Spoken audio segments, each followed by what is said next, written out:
Assalamualaikum warahmatullahi wabarakatuh. Hai mahasiswa KKN UIN Walusongo Semarang, apa kabarnya? Oke, pastinya semoga kita semua dalam keadaan sehat walafiat, selalu dalam lindungan Allah Subhanahu wa Ta'ala. Dan yang paling penting lagi, kelak kita akan mendapatkan syafaat Nabi Agung Muhammad SAW. Nah, sebelumnya saya akan mengucapkan selamat kepada seluruh mahasiswa KKN yang telah berhasil melalui tahapan-tahapan untuk bisa ikut penerjunan pengabdian di tengah-tengah masyarakat. Nah, masih sama dengan KKN-KKN sebelumnya, di KKN MIT ke-13 ini kita masih melaksanakan pengabdiannya ini secara daring.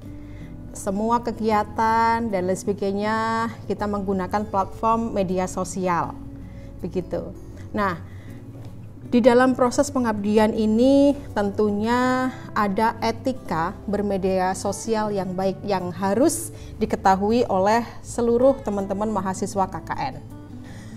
Seperti yang kita ketahui, di era digitalisasi ini hampir seluruh aspek kehidupan kita di kegiatan sehari-hari ini tidak akan pernah lepas dari smartphone ya. Tentunya teman-teman semua sudah mempunyai smartphone kan? Dan saya pastikan juga teman-teman KKN ini juga sudah memiliki media sosial, karena memang syarat dari mengikuti kegiatan KKN ini teman-teman harus mengikuti akun media sosial, diantaranya ada Facebook ya kan, dan juga ada YouTube, ada Instagram. Nah, seperti yang kita ketahui, dampak dari penggunaan media sosial ini begitu banyak ya, banyak sekali manfaatnya. Di antaranya dengan media sosial ini kita bisa menghimpun keluarga yang jauh, begitu bisa semakin dekat dengan adanya media sosial. Komunikasinya sudah tidak berjarak lagi. Kita bisa kapan saja mengirimkan kabar, mengirimkan keadaan kita, berbagi kisah pengalaman kita kepada sesama keluarga. Yang kedua, dampak atau manfaat dari penggunaan media sosial ini adalah sebagai media informasi. Teman-teman pasti sudah banyak merasakan ya dampak positif di berbagi berbagi informasi ini. Salah satunya kecepatan informasi di dalam perkuliahan atau mengikuti KKN tersebut. Undangan dan sebagainya, informasi sudah langsung disampaikan di WAG misalnya, ya kan, di Instagram dan sebagainya. Terus yang ketiga, memperluas jaringan pertemanan. Meskipun teman-teman tidak kenal dengan orang yang ada di seberang sana, di antar pulau atau di negara lain, tetapi dengan adanya media sosial, baik itu Facebook, Instagram dan sebagainya, teman-teman semakin banyak jaringan pertemanan. Dan pertemanan ini juga tidak hanya sekedar saya bertemu via medsos dengan teman-teman yang lain, tetapi nanti pasti akan ada beberapa manfaat yang bisa kalian peroleh. Nah, dengan media sosial ini kita juga bisa atau bisa membuat kita menjadi lebih bersahabat, lebih perhatian dan lebih berempati. Karena salah satunya tadi, informasi ini semakin cepat kita dapatkan. Begitu, kita bisa mendengarkan, kita bisa mengetahui kabar dari teman, saudara dan lain sebagainya. Artinya apa? Kita di sini bisa lebih berempati, begitu ya, bisa perhatian. Barangkali salah satu teman KKN di sini ada yang lagi PDKT dan sebagainya, ini salah satunya ya. Nah, selain itu media sosial juga bisa digunakan sebagai sarana mengembangkan keterampilan dan juga bisa dijadikan sebagai promosi dalam bisnis. Ya, sekarang pekerjaan atau hal-hal teknis yang bisa banyak sekali ya di media sosial ini bisa mendatangkan pundi-pundi rupiah. Salah satu contoh ini ada mahasiswa saya, Mas Haryono. Ini dengan dia memanfaatkan media sosial gitu, membuat flyer, meme, video dan sebagainya. karena memang dia hobi dalam pembuatan video dan desain grafis begitu, selain mengembangkan keterampilan dia juga bisa dijadikan lahan bisnis begitu, sehingga biaya perkuliahannya tidak lagi meminta kepada orang tua, tapi dia sudah bisa biaya hidup dan juga perkuliahan bisa didanai oleh mandiri dari hasil hobi dia tersebut begitu. Nah, dengan beragam sisi positif dari media sosial, tentunya ada efek negatif, dan tidak serta-merta karena media sosial ini begitu dekat dengan kita, smartphone di sini, kita bisa mencurahkan segala isi hati dan lain sebagainya, tidak. Ya, tentunya teman-teman juga harus memperhatikan. Ketika ingin posting, harap diperhatikan kontennya apa, begitu ya, apa yang akan ditulis, apa yang akan di-share. Dan yang paling penting adalah coba kita tanamkan pada diri sendiri. Posting yang penting, bukan yang penting posting. Begitu. Karena banyak sekali nih anak-anak atau remaja yang ingin terlihat eksis, maka dia posting setiap kegiatan. Baik kegiatannya itu anfaedah begitu, yang tidak memberikan dampak positif, dia posting. Akhirnya apa? Nanti akan berdampak negatif pada diri sendiri. Itu ya, nanti teman-teman harap dicatat gitu. Nah, dalam bermedia sosial ada prinsip-prinsip yang harus kita pegang. Yang pertama adalah true. Ya, apakah informasi yang dibagikan atau yang kita dapat itu benar apa tidak? Jadi ketika panjenengan semua mendapatkan broadcast, pesan begitu, harap dilihat dulu true, benar apa tidak. Kalau itu hoax, nah sama saja kita menyebarkan berita bohong. Itu ya, prinsip yang pertama adalah true. Yang kedua, helpful. Artinya apa? Teknologi itu hendaknya digunakan untuk kebaikan dan kemanfaatan, baik untuk diri sendiri ataupun untuk orang lain. Ya, jadi media sosial, smartphone, laptop dan sebagainya itu kita gunakan untuk kemanfaatan. Ya. Nah, yang ketiga adalah ilegal. Kita harus menyadari adanya hak cipta, begitu kan.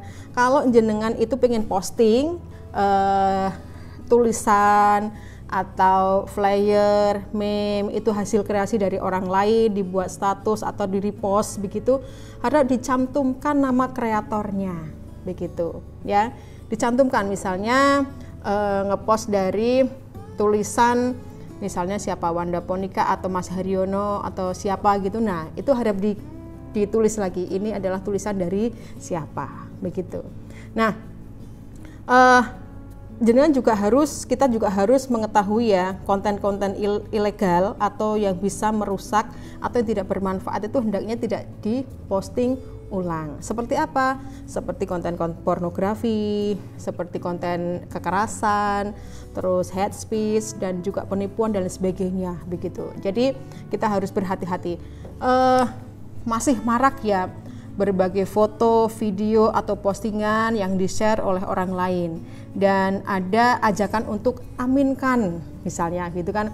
Kalau Anda tidak mengirim pesan ini ketik 10 orang Anda akan rugi dan sebagainya. Nah, itu juga harus kalian cermati.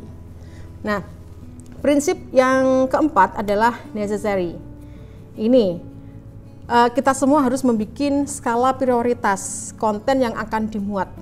Begitu ya, jangan asal posting gitu ya, jangan asal posting, jangan yang penting posting untuk aktualisasi, untuk eksistensi begitu.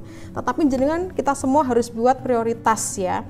Ingat, sepak terjang kita atau track record kita ke depan 5 tahun, 10 tahun ke depan itu akan ditentukan dari hasil postingan kita di media sosial pada hari ini.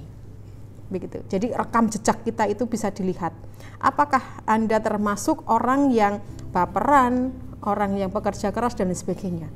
Nah, ini juga akan digunakan perusahaan-perusahaan yang besok akan kita lamar. Salah satunya dalam menyeleksi karyawan, calon karyawan atau calon mantu itu dilihat dari rekam jejak di media sosial. Oke, nah prinsip selanjutnya adalah kind. Jenis konten yang positif tidak melukai perasaan orang lain atau lembaga lain. Nah, bermedia sosial itu ternyata juga ada panduannya loh. Nah, salah satunya adalah menjaga privasi. Artinya kita tidak mudah memberikan data diri ke sosmed. KTP itu mungkin menjadi hal yang sepele ya, kita memfoto KTP atau tiket pesawat atau tiket kereta kita posting di media sosial. Nah, itu jangan asal diposting karena di situ terdapat data-data diri pribadi kita ya, gitu. Oke. Nah, berikutnya adalah jaga keamanan akun, ya. Harus ada password apa ya namanya ya? Apa sih? Password apa ya? Password berkala ya maksudnya. Selanjutnya adalah jaga keamanan akun, membuat kata kunci akun yang sulit ditebak dan mengubahnya passwordnya itu secara berkala. Panduan berikutnya adalah hindari hoax agar kita tidak mudah percaya kepada berita-berita yang hoax. Hindari kita nge-share berita yang tidak jelas itu sumbernya, atau bahasanya kita harus tabayun terlebih dahulu, klarifikasi. Nah, berikutnya adalah share konten yang positif, dan selanjutnya gunakanlah medsos itu seperlunya, begitu ya. Jangan tiap detik, tiap menit gitu kita selalu memegang HP, membuka WhatsApp padahal tidak ada berita apapun gitu ya. Jangan ketergantungan. Oke. Nah, hal yang pantang dilakukan di media sosial adalah yang pertama, bersikap terlalu ekstrim ya. Berbagi foto dan video yang tidak pantas atau bisa dikatakan konten pornografi, menjelekkan orang lain tanpa menyebut nama dan menyebut nama, itu juga harus kita perhatikan. Nah, yang paling penting lagi adalah curhat masalah pribadi, gitu. Jangan dilakukan ya. Kalau misalnya ada masalah ya diselesaikan, begitu. Jangan jadi orang yang baperan, yang apa-apa ditulis di medsos, begitu. Nah, berikutnya ini adalah 3 prinsip menggunakan konten di media sosial ketika kita ingin mengunggah. Perhatikan yang pertama adalah tidak merugikan diri sendiri. Konten yang akan kalian share atau kalian upload itu yang pertama tidak merugikan diri sendiri. Yang kedua, tidak merugikan kampus. Atau kalau kalian masih pengabdian berarti tidak merugikan kampus atau desa, begitu ya. Dan yang ketiga adalah konten yang tidak melanggar hukum. Nah, bagaimana yang konten atau unggahan yang bisa merugikan diri sendiri itu? Nah, yang pertama adalah mengunggah kabar atau berita hoax, ya, berita palsu, gosip, atau hasil penelitian yang belum jelas kebenarannya. Itu bisa merugikan diri sendiri. Yang kedua, itu kita memposting hal-hal negatif yang nantinya akan mempengaruhi psikologis kita sendiri, ya. Terus yang berikutnya mengunggah konten kekerasan, pelecehan, pornografi dan lain sebagainya. Berikutnya adalah berkeluh kesah tentang hidup, tentang keadaan kalian pada saat itu juga akan merugikan diri sendiri. Dan selanjutnya lagi adalah membuka aib diri sendiri, keluarga dan komunitas atau instansi. Jangan dilakukan ya. Nah, selanjutnya konten yang bisa merugikan kampus, begitu. Ya, misalnya kalian ada masalah terkait dengan pelaksanaan KKN, begitu kan? Jangan langsung diunggah di medsos, tapi diklarifikasi dulu, disampaikan. Kalian ini kan punya DPL, ya kan? Punya DPL dan kita juga ada BPKKN di sini di LP2M, maka sampaikan saja. Insya Allah nanti akan direspon. Jika dengan DPL nanti akan dicarikan solusinya, gitu ya. Terus berkeluh kesah tentang DPL misalnya, nah itu juga jangan. Sampaikan aja langsung. Kalau kalian menulis status terkait dengan permasalahan tapi tidak dikonfirmasi, tidak ditabayunkan, itu tidak akan pernah selesai, justru akan berlarut-larut. Oke ya. Kalau juga ada masalah terkait dengan fasilitas, begitu juga harus disampaikan langsung kepada DPL ataupun BPKKN. Jika kalian mendapatkan informasi yang tidak jelas mengenai pengabdian misalnya, jangan langsung di-share, tapi ditabayunkan dulu, begitu ya. Oke, nah ini yang paling penting lagi juga, tanyakan 3 hal sebelum Anda semua memposting. Apakah unggahan-unggahan saya itu merugikan diri sendiri, merugikan kampus, dan juga berpotensi melanggar hukum. Seperti pengalaman KKN terdahulu ya, ada salah satu peserta yang harus di drop out dari peserta KKN. Dia harus ditarik dan harus mengulang KKN di periode berikutnya. Karena apa? Hanya karena dia itu menulis status di WA. Dia menulis status WA mengenai keadaan masyarakat sekitar. Sebenarnya sih kalau kita lihat tidak begitu tidak begitu urgent gitu. Namun status tersebut bisa dilihat oleh perangkat desa lainnya. Nah, akhirnya itu menimbulkan kegaduhan. Nah, daripada nanti menimbulkan kegaduhan, masalah yang berlarut-larut, akhirnya kita tarik peserta KKN itu. Nah, tentunya teman-teman di sini peserta KKN MIT ke-13 tidak inginkan di tengah perjalanan harus ditarik dan mengulang KKN di periode berikutnya. Semoga jangan ya. Na'udzubillahi min dzalik. Mudah-mudahan teman-teman semua mahasiswa KKN bisa dengan bijak menggunakan media sosial ini dengan baik. Nah, rambu-rambu konten media sosial yang baik adalah yaitu benar.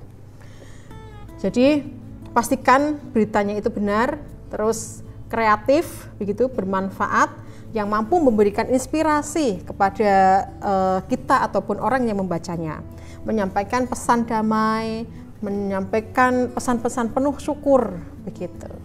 Oke, saya rasa teman-teman semua mahasiswa KKN MITDR ke-13 ini sudah cukup baik, sudah cukup dewasa, sudah cukup bisa menggunakan media sosial digitalisasi ini dengan baik dan benar. Semoga KKN ini bisa berjalan dengan lancar dan teman-teman semua bisa memberikan karya inovasinya untuk pengembangan masyarakat yang ada di daerah kalian masing-masing. Terus semangat untuk mengabdi. Terima kasih. Assalamualaikum warahmatullahi wabarakatuh.